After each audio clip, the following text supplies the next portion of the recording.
Il faut labourer d'urgence. Ils doivent semer du blé s'ils veulent avoir quelque chose à moissonner l'été prochain. Le coutre, le fer tranchant destiné à fendre la terre, et le soc qui la sépare. Se servir d'une charrue et maintenir une ligne droite demande de la technique. Et ils doivent être sûrs que le soc plonge profondément dans le sol. Je fais du surf sur la charrue pour l'alourdir. On dirait qu'ils ont été labourés par des machines modernes. On va tourner. Oui, attention. La journée a été épuisante mais réussie.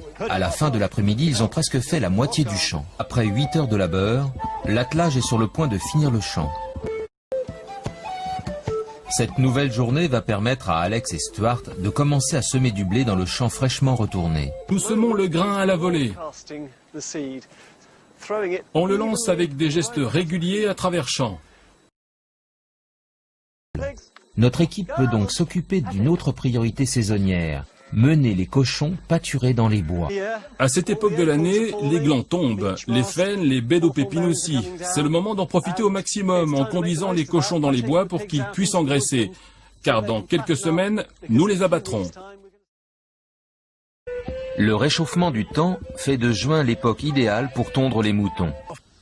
On commence par l'arrière parce que c'est là que la laine se décolle naturellement du corps.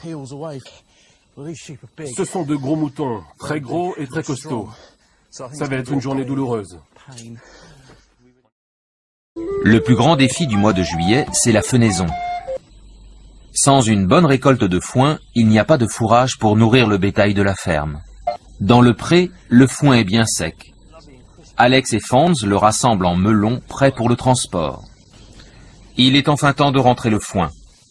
Le foin est hissé au-dessus de l'étable. L'équipe utilise des répliques de faucilles et de faux de l'époque. Comme ça, je n'agite pas les pieds et le grain ne tombe pas. Rousse et Chloé participent à fond à la moisson, bottelant les épis coupés. C'est le point culminant de leur travail à la ferme.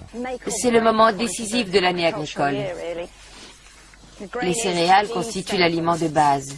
Elles durent tout l'hiver. Et si vous faites une mauvaise moisson, c'est un gros problème.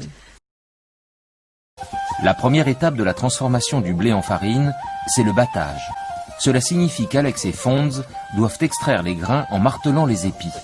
Je dégage tout ça. Regardez-moi ça. Il y en a bien une épaisseur d'1 pouce sur la couverture.